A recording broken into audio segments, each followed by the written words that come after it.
खबर देहरादून से, जहां पर मुख्यमंत्री के आवास पर अनौपचारिक एक बैठक इस वक्त चल रही है। मंत्री और अधिकारी भी इस बैठक में मौजूद हैं।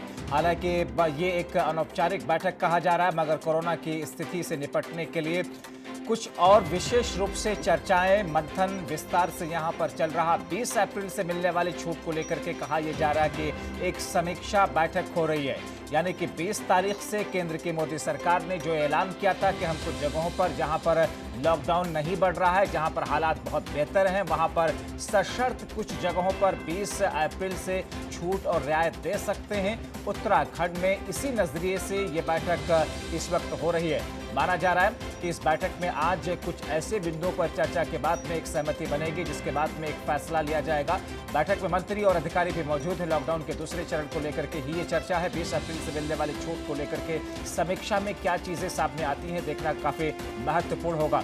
हालांकि जिस वक्त प्रधानमंत्री नरेंद्र मोदी ने इस बात का ऐलान किया था पिछली बार, जब उन्होंने देश के नाम अपना संदेश दिया था और उसमें 3 मई तक लॉकडाउन को बढ़ाने का जिक्र किया था और शर्त या 20 तारीख से कुछ जगहों पर कुछ रियायत देने की बात कही थी। उसके बाद उत्तराखंड की सरकार की तरफ से बात कही गई थी कि हम समीक्षा करेंगे, कुछ ऐसे जगहों को चिन्हित करने जा रहे हैं जहां पर लोगों को रियायत दी जा सके, जहां पर कुछ चीजों में सशर्त हम छूट भी दे सकते हैं। और यही वजह है कि इस वक्त की जो ये बैठक है मुख्यमंत्री के आवास पर, एक अनौपचारिक बैठक भले ही है, भले ही इसे अनौपचारिक बैठक कहा जाए, भले ही ये बैठक शेड्यूल्ड नहीं थी, मगर मौजूदा वक्त में इसकी अहमियत औपचारिक बैठक जैसी ही है। और इस बैठक में जो कुछ फैसला होगा, जो कुछ विचार मंथन इस वक्त चल रहा है, उस पर कोई ना कोई तस्वीर साफ होती भी दिख सकती है आज शाम तक।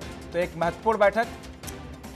और क्या कुछ ऐसे जगहों पर, कुछ ऐसे जिलों में जहां पर हॉटस्पॉट नहीं है, जहां पर कोरोना का संक्रमण ना के बराबर है, उन जगहों पर छूट दी जा सकती है। अजीत कांबोज हमारे सहयोगी हमारे साथ फोन लाइन के जरिए इस वक्त जुड़ रहे हैं मुख्यमंत्री के आवास के बाहर से। अजीत, गर्चे ये अनौपचारिक बैठक है, लेकिन इसकी अहमियत औपचारिक बैठक के तरह ही है। क्या माना जाए कि जिन जगहों पर रियायत देने की बातें की जा रही है, आज कोई फैसला लिया जा सकता है? बिल्कुल जब्बार, जिस तरह से उत्तराखंड सरकार लगातार बैठकें कर रही है, समीक्षा बैठकें कर रही है, और प्रधानमंत्री नरेंद्र मोदी का संबोधन होने के बाद ये दूसरी बड़ी बैठक है, जिसको नाम अनौपचारिक बैठक जरूर दिया गया है, लेकिन इसमें पूरी कैबिनेट मौजूद है। राज्य सरकार के जो राज्य मंत्री हैं, दोनों वो इस बैठक में मौजूद हैं। शासन के वरिष्ठ अधिकारी, मुख्य सचिव, डीजीपी उत्तराखंड, वो इस बैठक में मौजूद हैं। तमाम शासन के जो अन्य अधिकारी हैं वो बैठक में मौजूद हैं। तो समीक्षा की जा रही है लॉकडाउन 2 को लेकर कि क्या कुछ व्यवस्थाएं सरकार की तरफ से बनाई जा सकती है। हालांकि केंद्र से मिली गाइडलाइन को हूबहू उत्तराखंड में लागू कर दिया गया है बीते रोज ही। तो तमाम जो फैसले केंद्र की तरफ से दिशा निर्देश के तौर पर प्राप्त हुए थे, वो इम्प्लीमेंट हो चुके हैं उत्तराखंड प्रदेश में। अब जो 20 तारीख से एक छूट देने की बात प्रधानमंत्री नरेंद्र मोदी की तरफ से कही गई है, वो किस तरह से उत्तराखंड में प्रभावित की जा सकती है। जी, उत्तराखंड में कितने ऐसे जिले होंगे जहां पर कोरोना का संक्रमण नहीं, उसका असर पहुंच सका है? और क्या क्या रास्ता हो सकता है कि जिन जिलों में कोरोना का असर नहीं पहुंचा वहां पर, या जहां हॉटस्पॉट जिन जिलों में नहीं है, वहां को भी रियायत दी जा सकती है? बिल्कुल, अगर उत्तराखंड की बात की जाए तो 13 जनपदों में 6 जनपद ऐसे हैं जो बिल्कुल ही क्लीन हैं, जहां पर कोई भी कोरोना का पेशेंट सामने नहीं आया है। पौड़ी जनपद की अगर बात की जाए तो एक पेशेंट जरूर वहां से सामने आया था शुरुआती दिनों में, और वो भी अब अस्पताल से पूरी तरह से स्वस्थ होने के बाद डिस्चार्ज हो चुका है।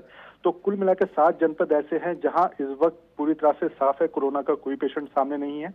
तो सरकार की कोशिश है कि इन जनपदों को इंटर डिस्ट्रिक्ट खोला जाए 20 तारीख से। इसको लेकर वो केंद्र से लगातार। बहुत शुक्रिया अजीत कांबोज इन तमाम जानकारी के लिए।